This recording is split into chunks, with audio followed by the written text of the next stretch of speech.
Welcome to Mom Talk, the talk show for mom. I'm Genevieve Lefebvre and I will be your host. Today we're talking about troubleshooting behavioral issues in young children with Sonja Braig. Sonja is a clinical social worker and you're the director of Brightstart Counselling. So welcome, Sonja. Thank you. It's nice to have you today again. So when we're talking about behavioral issues, what are you talking about? So I think before we talk about behavioral issues, it's important to remember that kids do well when they can. And a child is, every behavior tells a story, tells a need. So if a child cannot do what you're asking it to do, very common as lack of sleep, didn't have a good day at school, just general frustration tolerance. Now we have some children who have a very thin level of frustration tolerance. So if they're asked to do something, and this is the third time someone has asked them to do something, that may be too much, and then we see these temper tantrums. And that is where we often have parents come in to us to say, every time I ask my child to do something, it's a big temper tantrum, whether it is eating or bedtime or bath time or anything else. And these are children that often struggle with flexibility. There's a developmental part to this as well. We're going to expect very different things from a 2-year-old than from a 6 and a 7-year-old. So looking at the developmental age and ability of the child is really important. We're not going to expect our 2-year-old to fold their clothes and put them away. Maybe there exists, but usually I have not met this child yet, but it's very important before we jump into behavioral issues. But mostly when it's ongoing, when it no longer fits the developmental age of that child, do we become worried and we want to come in and ask for some help for that. Mm-hmm. So Sonja, where do we start when we want to start troubleshooting those type of behavioral problems? The first part, especially in very young children, as parents, it is our own self-regulation. So checking in with ourselves, if there's a child having a temper tantrum, checking in with yourself. What am I thinking? Mm-hmm. Am I thinking about work? Am I really focused on helping my child problem solve this? What can I do to reassure myself that this is only temporary? This is not the entire day of my child. I actually love and care for my child in that moment. The third is tone of voice. So am I up there with my child? Am I yelling? And have I lost my self-regulation too? And what do I know about myself that I need to calm myself down? If that is leaving your child, as long as they're safe, go take a breather, go outside, go take a quick shower, something that regulates yourself. Because as parents, we model self-regulation, and that is the first step in managing behavioral issues in very young children. Mm-hmm.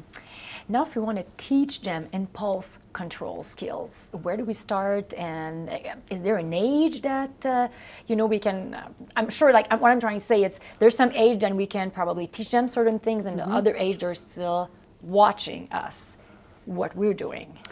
I would say they're always watching, but a young child will be really watching, and you can model that, talking out loud, saying, I'm really upset. I really wanted rice for my dinner, and now I can't find the rice. I mean, you're making it very simple. Oh, but I am being flexible, or I'm going to I'm going to problem solve, and you can bring the child in too to help you problem solve, so they learn.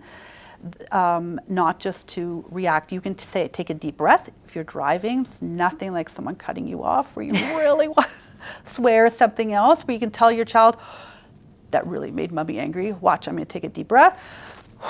So do we have to teach that to our husbands too, or? Yes. Okay. Yes. That's what I thought. I'll definitely get my husband to watch this episode. Continue. Yeah. So, and that goes for everybody, for our friends, family, children. That is where we start. You can do some specific teaching. You can if you have a child that's particularly volatile and struggles with impulse control, just to put on the brakes first. Stop. Think. Even just a hand motion, putting your hand on the back of a child's back, just to give that clue, that hint. Let's stop for a second. You can do a calm down corner where they can choose. They can either jump on a little trampoline, or they can do a somersault or something that gets some of the energy out. So you're moving them to start some of that self-regulation by themselves. But first and foremost, it always starts with the adult and staying calm. Yeah, definitely. You talked about the calm down corner. You know, sometimes we talked in the past about this. It's quite popular, the time out, time in. So can you go with them to the corner and chit chat, and that's where we relax, we sit, maybe we grab a book, or what is that looking like? Yeah, so we've moved away from sending our children away from us when we don't like their behavior, but a lot of the timeout began as a way or evolved in a way for parents for a timeout for themselves.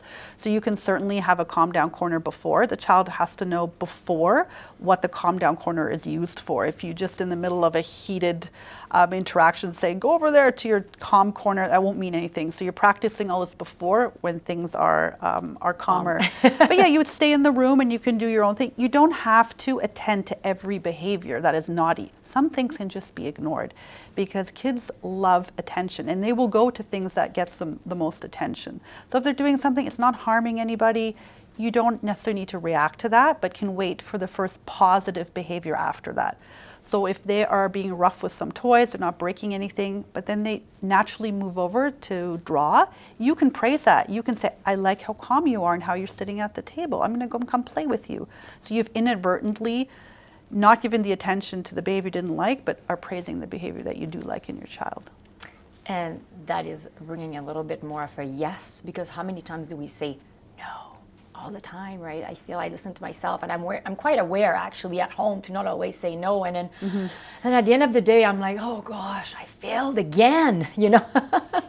And then sometimes there's a bit of guilt that comes with that, and then of course we reset, we start again tomorrow. But it's an ongoing game or process to learn. I like to say game because you know what, sometimes if you turn everything into a game with my children, I feel like even if you fail, it's not as bad, you know?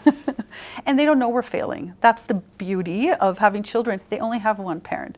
They don't know that you are comparing yourself to someone, a blog you read or a parent book they read. They don't know that. So in their eyes, you are that perfect parent, especially a young child. So you have that going for you. Awesome. Sonja, thank you so much for joining us today. Where can we find you? Brightstartcounselling.com.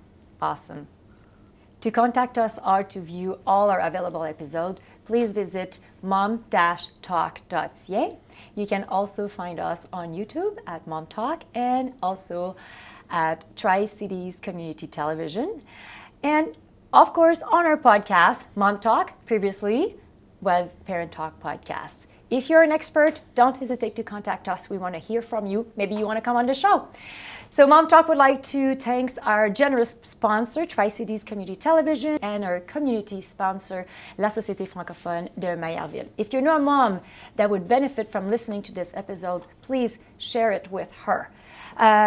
Always remember, it's important to laugh, keep learning, cherish your village, and be true to yourself. I'm Genevieve Carlefebvre, and thank you for joining us. Bye.